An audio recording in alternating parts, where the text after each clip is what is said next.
se ha llevado a cabo una de las reuniones más importantes en la geopolítica y que curiosamente los medios de Occidente no están comentando. Y es que se ha hablado, por ejemplo, de la cúpula de oro de Donald Trump y de los conflictos nucleares. Sí, esto es lo que advierte la nueva declaración del presidente ruso Vladimir Putin y su par chino Xi Jinping. Y es que Moscú y Pekín también han hecho hincapié en la expansión de las alianzas militares hasta las fronteras de los estados y cómo esto supone un intento de ejercer presión colectiva. Y es que esta nueva declaración conjunta entre China y Rusia pone en jaque completamente las estrategias de Occidente. En ella se denuncia los planes de Estados Unidos para dotarse de la así llamada cúpula de oro, un sistema de defensa aéreo inspirado en la cúpula de hierro de Israel, y esto, según dice en este caso, pues la estrategia chino-rusa sería una amenaza para la seguridad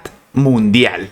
Sí, así como lo han escuchado, según Pekín y Moscú, la iniciativa del presidente estadounidense Donald Trump es de carácter profundamente desestabilizador, ya que prevé un sistema sin restricciones, global, profundamente escalonado y multiesférico. En primer lugar, significa un rechazo total y definitivo del reconocimiento del vínculo entre las armas estratégicas ofensivas y las armas estratégicas defensivas, que es uno de los principios centrales y fundamentales del mantenimiento de la estabilidad estratégica mundial. Esto reza el comunicado difundido por el Kremlin. Además, China y Rusia advierten que la cúpula de oro imprime un impulso adicional al avance ulterior de medios cinéticos y no cinéticos de destrucción previas de las armas, de misiles y de la infraestructura que apoya su uso. Las partes subrayan la importancia de mantener relaciones constructivas entre las principales potencias, incluso a la hora de abordar cuestiones estratégicas mundiales, dice la declaración. Y es que las partes hacen hincapié en el posible agravamiento de la situación debido a que el proyecto aboga explícitamente por un refuerzo significativo del arsenal de capacidades de guerra espacial,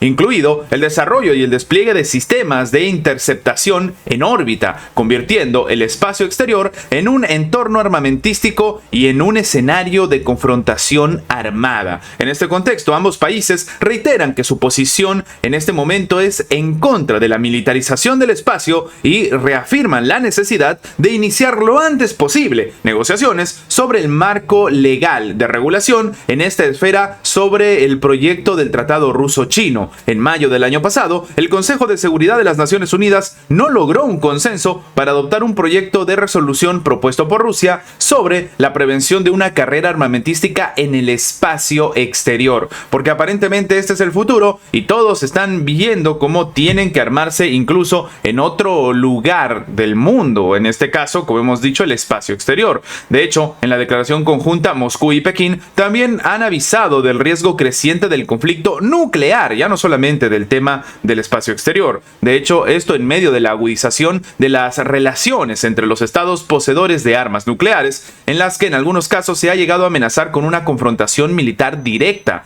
Las advertencias tienen lugar en el contexto del aumento de las tensiones entre dos países que tienen armas nucleares que hemos comentado en anteriores videos, la India y Pakistán, que han intercambiado ataques entre sí últimamente. Los estados poseedores de armas nucleares, que tienen una responsabilidad especial en la seguridad internacional y la estabilidad estratégica mundial, deben abordar la mentalidad de la Guerra Fría y de los juegos de suma cero, resolver las contradicciones mediante un diálogo equitativo y consultar mutuamente, respetuosamente, fomentar la confianza para evitar peligros, errores de cálculo y abstenerse de accidentes que creen riesgos estratégicos que no tengan un punto de retorno. Esto reseña el documento, que enfatiza que no todos los países del quinteto nuclear siguen esta práctica, es decir, China, Rusia, Estados Unidos, Francia y el Reino Unido. China y Rusia también advierten contra la expansión de las alianzas militares hasta las fronteras de los estados con armas nucleares, porque tienen como objetivo ejercer presión coercitiva y participar en otras actividades hostiles que amenazan los intereses autóctonos autóctonos de esos países en medio de las armas nucleares. En este contexto denuncian que dicha expansión va acompañada de medidas encaminadas al despliegue avanzado de infraestructura militar y sistemas avanzados de armas ofensivas, defensivas y versátiles que pueden ser dirigidas contra objetivos estratégicos. Las partes observan los esfuerzos de la Asociación del AUKUS para establecer infraestructura militar en 2 estados con armamento nuclear para apoyar las actividades en sus fuerzas nucleares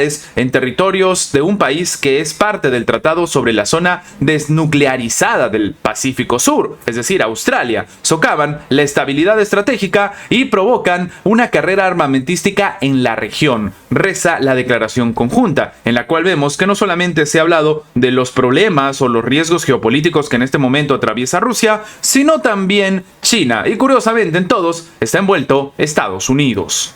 A todo esto, el presidente Vladimir Putin y Xi Jinping también han ordenado acelerar ya de una vez, empezar para poder dar inicio a la construcción conjunta de un gasoducto. En el 2025, Rusia se comenta que ha incrementado las entregas de petróleo y gas a China, pero las vías existentes no son suficientes, mientras que los suministros de carbón se van a reducir levemente. Sí, el presidente ruso Vladimir Putin y su homólogo chino Xi Jinping han ordenado acelerar el proyecto del gasoducto en construcción Fuerza de Siberia 2. Esto ha dicho a los medios el viceprimer ministro ruso Alexander Novak, después de que la ronda de negociaciones bilaterales que ambos mandatarios mantuvieron este jueves en formato amplio en el Kremlin diera como resultado que ambos países tienen que trabajar en materia económica mucho mejor incluso de lo que ya lo están haciendo. El proyecto en cuestión contempla el suministro anual a China de 50.000 millones de metros cúbicos de gas natural de los yacimientos de Siberia Occidental. Los plazos de su lanzamiento dependen del cierre de un contrato en el consorcio ruso Gazprom y la empresa china CNPC. Estos siguen negociando. Este protocolo final sobre la estimación de los fundamentos técnicos económicos del proyecto y un acuerdo sobre los trabajos de la proyección e ingeniería ya fueron firmados a comienzos del 2022. Todo está avanzando viento en popa, pero se necesita tener esto ya porque la situación tensa, sobre todo con los aranceles y la guerra comercial, así lo amerita. El proyecto también involucra a Mongolia, cuyo territorio atravesarán las tuberías y con cuyo gobierno se firmó Gazprom un plan de actividades conjuntas. Se está llevando a cabo negociaciones definitivas entre las empresas sobre las condiciones económicas, según informó Novak tras la reunión en el Kremlin. Los líderes ordenaron acelerar el trabajo.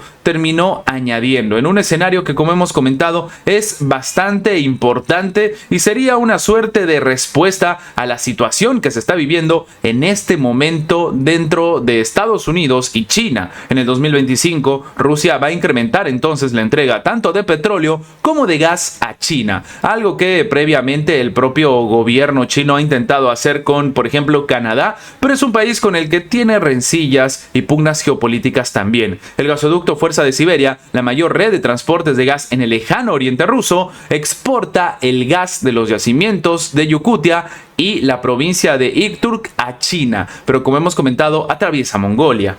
A muchos expertos esta situación que se está viviendo a día de hoy y cómo la administración estadounidense ha terminado rompiendo relaciones económicas con China han obligado a que el país asiático empiece a tomar medidas, iniciativas y diferentes caminos para poder lograr una situación estratégica y sobre todo para poder tener aliados y seguir en su propio crecimiento económico. Habíamos comentado que de hecho ya previamente la administración china había tomado las medidas de empezar a comprarle más a Canadá y dejar de comprarle, por ejemplo, a Estados Unidos. Sin embargo, todo apunta a que la administración china ni siquiera quiere hacer negocios con Canadá, porque de hecho también existe una pugna económica entre ellos. Esto es algo que no se comenta mucho, pero los aranceles entre Canadá y China también existen. Así que la respuesta obvia por parte de la administración de Xi Jinping es trabajar directamente con su más grande aliado y con una de las potencias más grandes en el sector energético. Obviamente estamos hablando de Rusia. Así que este es un escenario que sería una respuesta directa a la propia estrategia de Estados Unidos, al tema de los aranceles y tal vez más importante, clave a las negociaciones que mientras estamos hablando se están llevando a cabo entre Estados Unidos y China, pero que de momento no dan ningún tipo de resultado, o al menos alguno que se sepa y que sea importante comentar. Esto es lo que realmente está sucediendo y lo que para muchos expertos termina siendo una suerte de golpe geopolítico a la estrategia del gobierno de Donald Trump. Sin embargo, algunos creen que tal vez por esto la administración estadounidense ha empezado a hacer ciertas jugadas técnicas, ciertas acciones que serían la respuesta a lo que se está viviendo entre Estados Unidos y China. Y es que, por ejemplo, Estados Unidos está empezando a calcular cómo trabajar con Rusia, cómo explorar formas de restablecer el suministro de gas ruso a Europa, y con Estados Unidos siendo socio económico de Vladimir Putin. Así como lo escuchan, la estrategia sería no hacer que se pelee Rusia y China, sino trabajar también con Rusia, algo que significaría que el crecimiento económico de la administración en el Kremlin va a elevarse sin precedentes. Esto es lo que dice el medio Reuters. Dicho sea de paso, según comenta este medio, los funcionarios de Estados Unidos y Rusia han mantenido conversaciones sobre la posibilidad de que Washington ayude a reactivar la venta de gas ruso a Europa. Esto ha sido informado el día de hoy en exclusiva por Reuters, citando a 8 personas familiarizadas con el asunto. Las fuentes citadas por la agencia aseguran que el enviado especial presidencial estadounidense Steve Witkoff y el representante especial de la presidencia rusa para inversiones y cooperación económica con países extranjeros, Kirill Dmitriev, han abordado el tema en el marco de las conversaciones de paz en Ucrania. Un portavoz de Witkoff declinó hacer comentarios cuando se le preguntó si había tratado esta cuestión. Actualmente no hay tales conversaciones. Esto declaró a Reuters el Fondo Ruso de Inversión Directa, el cual es director general el propio Dmitriev. También es importante comentar esto: personas cercanas a estos contactos bilaterales señalan que la consolidación de un papel renovado para Moscú y el mercado de gas de la Unión Europea puede ayudar a cimentar el acuerdo de paz en el conflicto ucraniano, mientras que funcionarios de la industria gasística afirman que podrían volver más compradores europeos una vez que se alcance un hipotético pacto. O sea, no necesitan ni siquiera que haya paz, solamente que se empiece a hacer un acuerdo entre Estados Unidos y Rusia. 2 fuentes diplomáticas y una fuente de la Casa Blanca aseguran que la participación de Estados Unidos también beneficiaría al país estadounidense, dándole visibilidad y posiblemente cierto control sobre la cantidad de gas ruso que regresa al viejo continente. Respecto a la posible participación estadounidense, 5 fuentes indicaron que, hasta la fecha, se han hablado de la posibilidad de que inversores estadounidenses adquieran participaciones en el gasoducto Nord Stream que conecta a Rusia y Alemania, y en el gasoducto que cruza Alemania, o en este caso también muy importante, Ucrania, o el gigante energético ruso Gazprom. El tema es que, claro, si vas a reactivar el gasoducto que cruza Ucrania, hay situaciones geopolíticas que comenzar. De hecho, las empresas estadounidenses también podrían actuar como compradores, adquiriendo gas a Gazprom y enviándolo a Europa, incluyendo Alemania, según dicen las fuentes. De hecho, 2 de estas indicaron que en las conversaciones diplomáticas con posibles inversores estadounidenses también se ha considerado la posibilidad de que un comprador estadounidense adquiera gas ruso y luego lo exporte a Europa, como una forma de mitigar la oposición política europea en la reanudación de este suministro. Si este nivel de compromiso entre Rusia y Estados Unidos continúa, es muy probable que se reanude el flujo de gas ruso, con la participación de intermediarios estadounidenses. Esto declaró una persona familiarizada con las conversaciones. Esta semana se reporta que la Comisión Europea quiere prohibir por completo a los países miembros del bloque comunitario a importar gas ruso. Esperan que la restricción entre en vigor en el 2028, pero lo único cierto de momento es que esta estrategia sería un duro golpe no para la economía rusa, acabamos de comentar que tiene trabajos incluso con China, sino a la propia economía europea, y esto obviamente también lo puede aprovechar Estados Unidos, ocupando el espacio en el cual los europeos no quieren comprar, y al final, obviamente, al ser un producto entre comillas norteamericano o con garantía estadounidense, pues bueno, pueden terminar comprándole a Estados Unidos el gas ruso, al cual obviamente quien termina pagando más, como siempre, es el ciudadano de pie, en este caso los propios europeos. Antes de terminar, les recordamos que si el video les ha gustado, dejen su like, compartan este video para que llegue a más personas. Lo más importante es que esta información llegue a más personas, y sin más que agregar, nos vemos en la próxima.